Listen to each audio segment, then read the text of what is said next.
It's Wednesday morning. We're back on site with Arlo. Look out. I guess we decided to tear the decking up. We couldn't decide yesterday. Yeah. Maybe an executive decision. Just like get it out here. Yeah, I think it's a good move, and I think we can put something down that's going to look better for him. Yeah. Ben wanted to keep it, but he thought that Brene probably would not like to keep it. Renee's his wife. Yeah, she looked out there and sees this nice, gorgeous deck, and then looks over here and sees this. She's probably not going to be happy. Wow. So we almost decided like you're married to, or something. Yeah, exactly.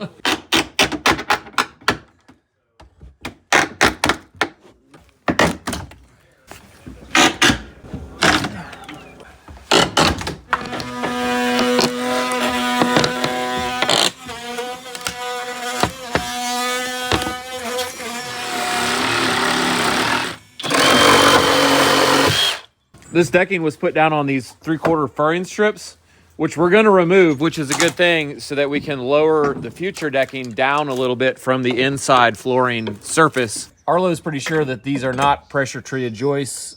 They are scabbed on with some pressure treated here where they were already rotten there. So this has definitely been redone before. I mean, might be worth it for us to. I wonder if you think cut them off and put a band on the house and then put joist hangers on it. Yeah, I mean, just build it like a brand new deck. Yeah, I mean, I don't know. Who's the new guy with all the ideas? I don't know. Oh, we can do this, build that, add this, do all that. Oh, nice. They just reenacted that. That was totally fake. Nothing is attached to anything. This is just sitting on top of this blockwork. Been here for 100 years. And when we build houses new, everything's got to be like lashed down, tied down, strapped, bolted, nailed, 1,000 everything. So we can definitely cut back on what we're doing there. evidently. 2 screws per, that's it. This kind of proves that gravity's pretty good, right? Yeah, gravity, if you believe in it, it does do something. I guarantee you this whole house, there's not one connection between the foundation and the house. It's all just sitting on it. It goes up all the way. It might just do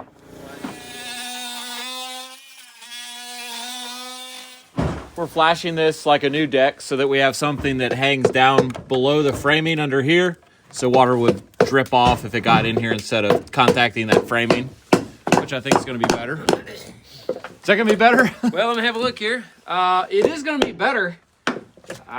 Still not exactly how we do it new, but No, it's weird. It's just so weird that under the deck is inside the crawl space, you know? yeah, just stop thinking. You have to quit thinking about it, really. You really do. Actually, one of my rental houses is just like this, except the deck is huge. It goes, wraps around the house, and we just left it. I'm surprised you can sleep at night, really. I mean, I'm definitely not forgetting about it. I think he's going to be happy with that. Yeah, that's right. All right. I'm thinking about putting another dummy rafter along the side here. I think that would see look that? good. Yeah. Now, there's stuff going on here. It's a little wacky. And it's kind of a display of how it's built. And how we've sort of added to it. I did tell Ben that it's kind of a cob job, we kind of cobbed it up, whatever that means. But he's cool with that. He likes it. When it's done, it's going to look fantastic. Oh yeah, that's what matters. Yeah, you got to be able to see the vision of the final product. I like my corn off the cob.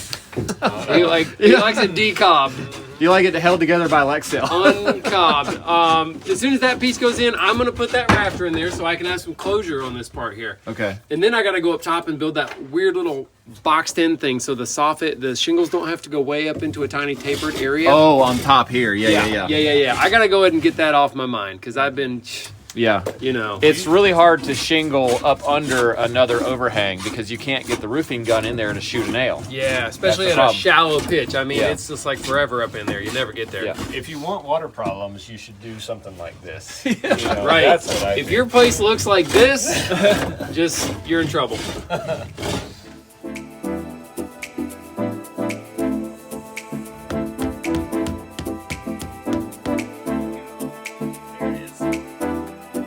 Jason just brought up a good question here, flash taping this window.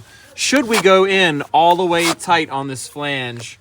Because there will be a little gap between the trim and the side of that window. Will you be able to see the black color of the zip tape? And I say no. I don't think you can see it because we're going to caulk that seam. Even if it's clear though, it's going to be dark behind it. And I don't think you'll see it. That's my answer. What do you think? I never know because I always put it out far enough to where you won't see the tape. So Okay. because that's the way I was taught. By who? By Jaime? Bird's mouth. Okay. Like the lady at the deli today. That's the way she was taught. It may be wrong, but that's the way I she don't was know. taught. I've never worried about putting the seam ceiling tape up Maybe it was tight. John.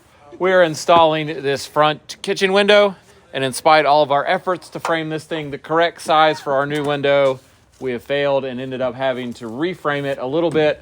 I cut just a little bit of this front out, and that's how deep the window actually goes into the opening. We don't need to cut it all the way through.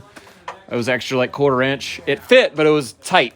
Like it touched on all sides, and I just didn't feel like that was a great idea. I'm not really sure, but I think a little bit of space is better on these vinyl windows. So we've done all this. We're gonna try to put it back in. My chisel was faster than that thing, I don't know.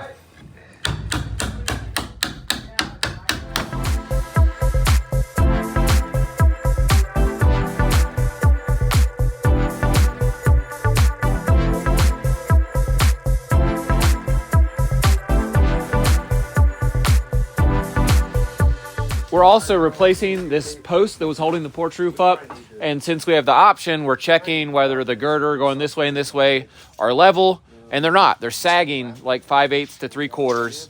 And we're gonna cut this post longer than it was to try and straighten all that out and level everything up. I'll put my back on it. Wow. Is it going? Yeah, it's going. It's gonna go really quick here because it's gonna flatten out.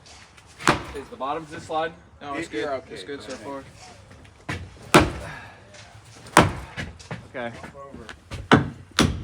It's actually raising that. Yeah, it might go now. Yeah, I think if you do it now, you got it. Are we going all the way to the outer edge, or? No, it's gonna be, I think, the right where it's inside. sitting right now. Okay. Ooh. Oh yeah. Look at that. Yep. You got that beaver then. Okay. Yeah. Yeah, that looks way more substantial. That was two 2x4s before. You know, here at Perkins Enterprises, we're full service. You need a house built? Great. You need gravel on your driveway so we can get to your house to build it? We'll do it. You need it smoothed out perfectly? Jason's got it. I missed it on camera, but Jason was literally down here with a shovel, like smoothing out all the mud humps, like I didn't want the gravel just to go between them. I mean, that's first class service right there, you know? I think secretly, I think you told him to do it so you didn't get my new car. No, that's a work car. I don't care if it gets muddy. That's the whole point of it. Keep that truck shiny, ready to haul stuff. Since this roof is all wet and some of it's frozen, we decided to bounce down here and start building this deck. We're putting this band on first, and we let it cantilever on out so that we could get some strength added to that girder by doing that. And right now, Jaime and Arlo are measuring the existing decking on the existing house to see if we can make this a width that works out on decking boards where we don't have to rip a board. Since we're gonna have an inch hang off on that side and that side, it'd be nice if those were both full boards. It'd look really like we planned it and did it right. We're doing this a little bit old school way here because I didn't bring new batteries for the laser. So we just attach the one end where we want it here on this end joist. Jason's holding it level, I think. Yep. Say when? Yep. And I'm gonna prop it up on a temp leg. You like? Yep. Okay. Now we can measure down for our posts. I got batteries. And we can string line across the front. I don't think we need batteries now. We're squaring this thing by just pulling the two diagonals and comparing them. We don't know what it should be. We're just gonna make them the same. It could be way off. 223. What was the other one? 227. Okay, so it needs to go that way. 2 inches. 2-ish. So just pick up and just slide it over like 2-ish inches. Okay, let's try that. We can just keep working it till they're the same. That's 224 and 3/4. One more bump, Arlo. That's good. Like Good. tight plastic piece. Hold. All right, let's put a brace on the corners so it can't move. In case. It's gonna be a great hiding seek spot right there. Yeah. Winner. Hided and stuck. Thank you to HOUZZ PRO for sponsoring this video. HOUZZ PRO is an all-in-one business solution for builders, contractors, remodelers, and designers, which a lot of you guys are. of course, that watch this channel because we're builders. And I know a lot of you are already familiar with the fact that scheduling is going to be a big part of your life if you're a builder. And it may be the biggest problem that you have trying to get your crew, materials, other subcontractors to your job site at the correct time and make sure they're not overlapping or in the wrong order. And then scale that out to like 2, 3, 4, 10 jobs, and now you have something that can be completely out of control. And HOUZZ PRO has a great way to help you out with this with their scheduling tool. Let's check it out. The HOUZZ PRO scheduling tool is designed to mirror your workflow and keep things moving. To get started, you just create project phases and then add line items that need to get done to complete that phase. And what really makes a difference here is then you can assign those tasks to team members, project managers, subcontractors, or even to clients. And you can really speed things up by using a template that you used in a past project or using one that's already built into HOUZZ PRO. You can also view your schedule in several different modes, and each of these can be helpful in different ways depending on what you need. And you can zoom out to manage all of your current projects with the schedule overview. You can also easily adjust your workday settings to ensure it accurately reflects your availability. To adjust it, select workday settings from the actions dropdown. From there, you can select the days you're available to work. You can select all day or adjust specific times. You can also create dependencies by dragging and connecting two items, and this will make sure that one item cannot start until the other one's complete. And once you've completed a template, you can save it to your template so it's there ready for you to use again. And this can all, of course, be accessed through the HOUZZ PRO app on multiple devices, making it very seamless. So if you're looking for a way to get out of the madness of scheduling, make sure to check out HOUZZ PRO. You can try it for free. There's a link down in our video description, as well as a phone number if you prefer that. Thank you again to HOUZZ PRO for sponsoring our video. Let's get back to it. Jason's got the dirt compactor 5000 here. He's getting it done. Mark and layout here, 16 centers, which is the red numbers there. And this deck is exactly 16 feet long. What I would say though is if you're not planning on doing a rim board, like an edge board like we are, and you have a 16-foot deck, I'd make it 15-foot 10, so that a 16-foot deck board end to end can hang off an inch. Otherwise, you know, you might have a problem. Oh, we're doing a rim board. We're gonna do a rim board, so that'll take 11 inches off total.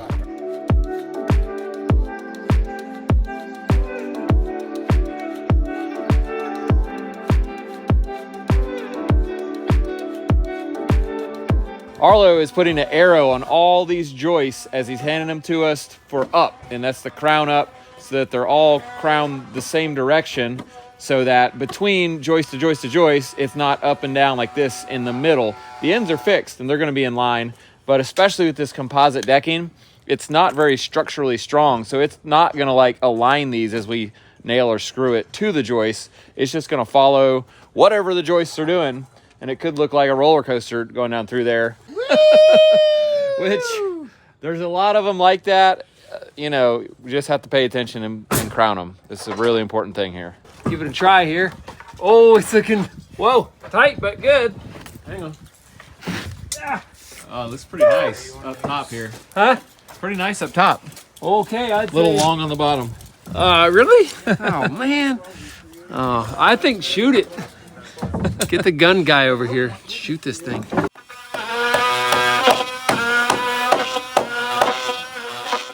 We're going around and adding these joist hangers now that these are tacked in place, and something like this is required by code here, either a ledger board that is below this nailed that the joist is sitting on, or these hangers. We like the hangers. We've just always done them. We got a few tips though today for putting on the hangers if you're gonna do it yourself. Tip number one, you can see how it's all beat out like that. That's not going to go in very good. So what I like to do is I'll actually bend it like that so it's more straighter. More straighter? Yeah. Then what I'm going to do is I'm going to put this side in first, and they make these cool little tabs right here. Yep. If you can hit it. Yeah, if you can hit it. And then what I'll do is I will put this top nail in so it doesn't move. Yeah. So those are good at holding this hanger like Jason just did, unless you go start shaking the other side around, and then it'll pull loose. So that's why the nail, I think, is a good move before you do that. Pro tip number two is you want to make sure that this is seated all the way up in here. So I'm going to take my hammer and give it a couple smacks up there from the bottom. Yep. Hold it tight with my thumb, and then I'm going to use the other tab to hold it in place. That's beautiful. And then I'm going to take one more nail over here. Now she's not going anywhere, and I can finish off nailing. Yeah, and that's what we're looking for. Tight on the bottom, because that's where it's actually sitting, tight on both sides, just so it looks nice. And I've seen a ton of these on houses. If you go up under a deck that's like on a second level, that are just mangled, like half-inch out from the thing. Board isn't even sitting in the bottom of it. So it is a real problem, because it's not really easy to do properly. It's a challenge. Yeah, gotta take your time and do it the right way. That's what we do here at the Perkins. Perfection. Most of the time. Let's work my house. Yeah, when we work in there again, I like working over at Erik's house. While you guys were building this deck, I ordered the shingles, I ordered the decking, and I found a guy that can do 5-inch gutters, because everybody switched to 6-inch gutters. Yeah. You know, it's like bigger and better, more water flow. Anyway, while I was on the phone, I Why got... 5 though? Well, because the original gutters were 5, and this thing is so small. Okay. I think a huge gutter is going to Yeah, look... it's not a big roof. Okay, gonna just look checking. Too big. Well, while I was on the phone, I got a call coming in. It said from the Netherlands. Okay. But then right away they hung up, and they were like, I guess they were like, never mind, you know. All right. I really got to start asking you what it is you're going to say before I turn the camera on.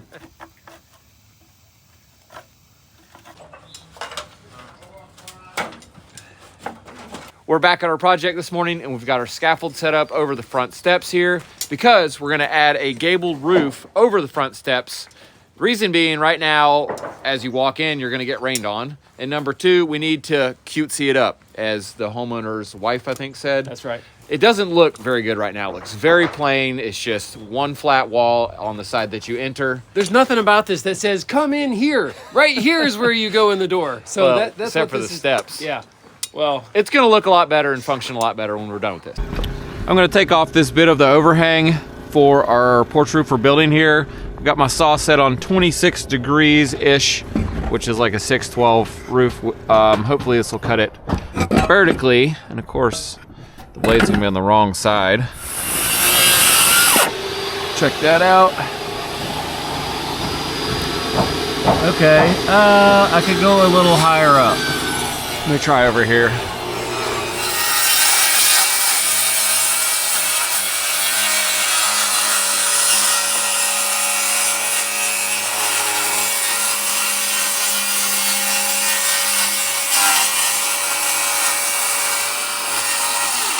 you're cutting on the angle there, right?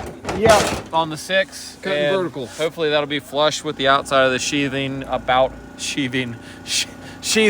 I ate so much Bojangles I can't even talk. Too much chicken. All the blood went to my stomach. Well, I see you got a couple lines going on here, and I couldn't interpret what you were... I measured up, what was going on trying there. to figure out exactly where if I plunge it would be flush on that. All right. And so I just guessed, and then I looked, and then I moved up a little, then I looked, and then Okay, so you got it. didn't even look on the last one. Good to go. Yep.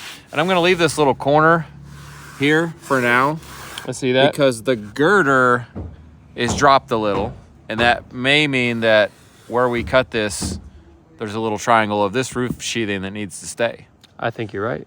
I've done this before where I cut a square out and then I was And left there's with a hole. big hole to patch. Yeah, it's just hard to tell what you need exactly till you start building the new thing. We actually don't know.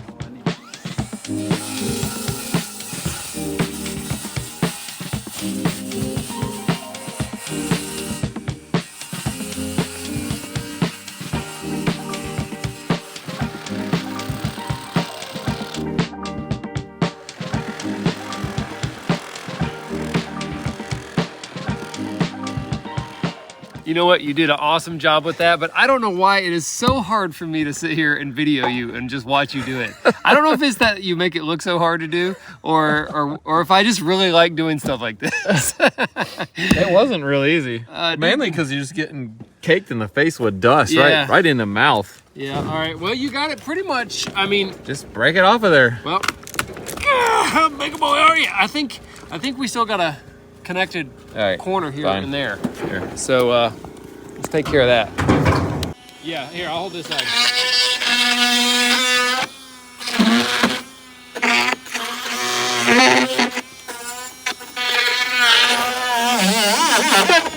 Whoa! Since we don't have a drawing of what we're doing here, we're making it up and figuring it out as we go. What I've done so far is build this frame, which is basically a girder on each side that the rafters will run across, and we're gonna double it. And this is to support the little ridge post that's gonna support the ridge as we put the rafters in. So next, we need to cut a little ridge support and run that ridge out onto the roof. And basically, I'm gonna tell you what I did to figure the height of that. This is a 612 pitch roof, and half of the width here on the flat is 25 1/4. So since it's a 612, that means for every 12 inches of run, there's 6 inches of rise. So that means exactly half of that run is the rise, 12 5/8. But something weird is that these rafter tails, as they come across here, need to match how they came through here, which is they're notched with about 1 3/4 remaining as they cross the outside of the framing. So we're gonna lose another 1 3/4 on the outside plate. We're basically gonna extra 1 3/4 of fall. So I think we need to take 1 3/4 off of our 12 5/8 and then set basically a 2x4 or something on top of that to be our little temp ridge. That's right. Now I pretty much said it all, but I also will say we are gonna take into account the width of the ridge beam that these rafters are gonna butt into, because it's offset 3/4 from the center. So we're gonna take a little off for that just to be sure.